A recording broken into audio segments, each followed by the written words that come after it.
Hello, I'm Joseph Quijano, Certified Financial Planner with Become the Banker. And I'm Jordan Quijano. We want to thank you again for coming to one of our videos. We've been getting such a great response from everybody, and not only in the comment sections, but we've been getting a lot of people calling in asking on really more details on how this can help them out. So thank you all. And please, again, don't hesitate because it's a free, no cost, no obligation consultation.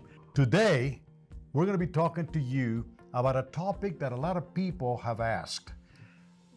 Is there a specific type of life insurance, that actually works really well with a Become the Banker strategy? And Jordan, you know as well as I do, that we have heard this over and over and over again because people are confused, really.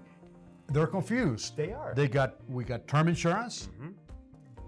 We have group insurance that most employers give you as an employee. Yep.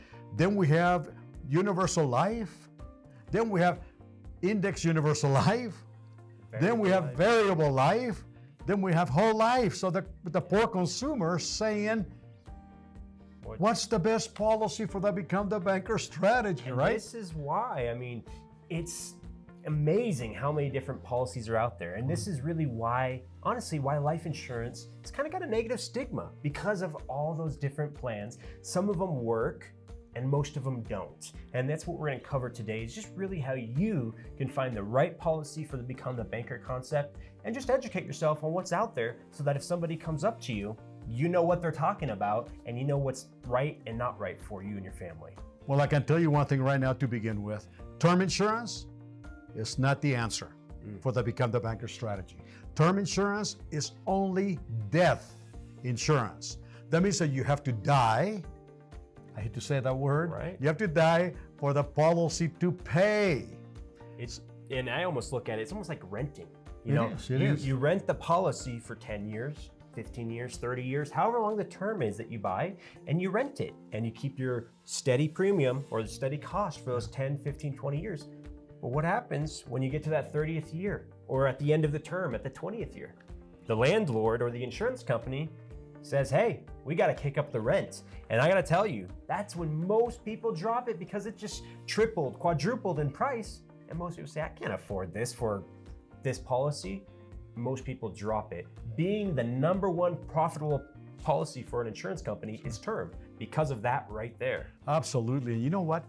It's sad, but true. They drop it.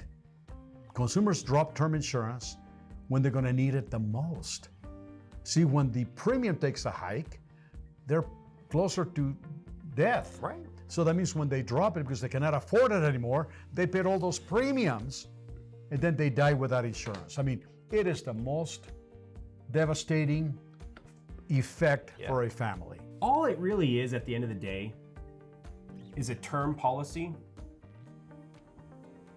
with a cash account tied to the stock market or the index, wherever it is. So when you have this account that has term insurance, and again, this is universal life, whether it's variable or indexed.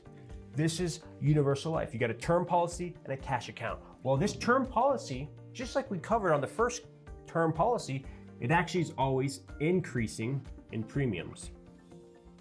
Every year, that premium cost is going up as you get older. It's not like a 10 or 15 or 30 year. It's an annual, every year the cost is going up.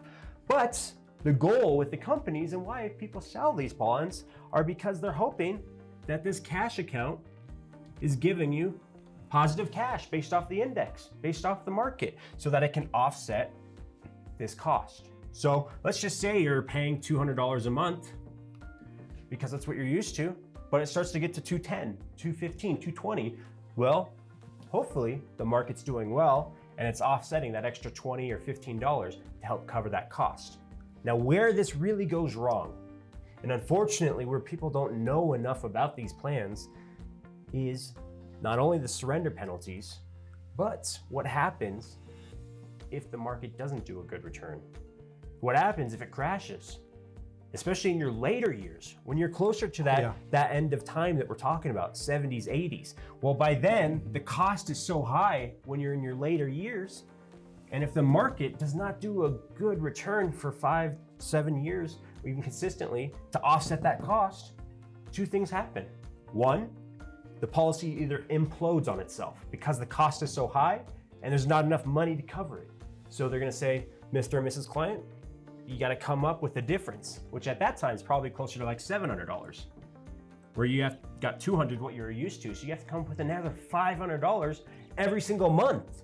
And of course, this is in your retirement years typically, when you're already retired on a fixed income. So that's option one. You either cover that difference. Or option two, typically it just goes away because people, again, don't want to cover that cost for the term, and that's when they lose what they had. And you know, that happened exactly to your grandmother, actually. Yeah. You know, I remember that clearly, that actually she got a letter from her life insurance company. This is in the 1980s, my gosh. Right. And she had a universal life policy, and it wasn't doing well, but the cost of insurance was going up. So they wrote her a letter saying, in order to keep your policy going, you have to come up with extra money. She didn't have the money, she had to drop that policy. Right. So all the money that she paid into the policy, guess what? It's gone forever. So universal life, whether it's variable, indexed, it's not going to work for the Become the Banker strategy, ladies and gentlemen, because the Become the Banker strategy only deals with guarantees. Yes. Guarantees. And whole life, it is the only policy, the only life insurance policy that has guarantees. And that is the key to financial security, building wealth, and really getting the Become the Banker strategy on the right path. And I think one last thing, like I said, was the surrender penalties. Just keep your eye open. With these products, the variable and universal, those penalties are high. Just like my grandmother in that case, but I've seen many clients where they buy these plans and they're locked up in them for about 10 years because the penalty for them to cash out or move to anything else is so high. It's like 15 to 20%, and it's terrible. Yeah, it's actually, in some policies, there's actually more like 15 years. I've seen that's them, what, yeah. Yes, that's what they call a back-end loaded product, a surrender cost product. So going back to what we're saying, there's 3 really different types of life insurance out there. But again, what's the right one for Become the Banker? So we're gonna cut this and share with you on the next video, really what the correct whole life is for Become the Banker and what the difference is and why other companies and agents don't offer it. Why haven't you heard of this before? So I'm Jordan Quijano, and I wanna thank you for all the time you provided with us today.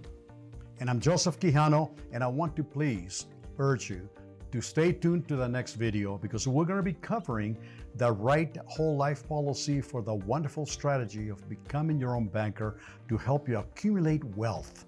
So thank you for watching, like our channel, and we'll talk to you next time.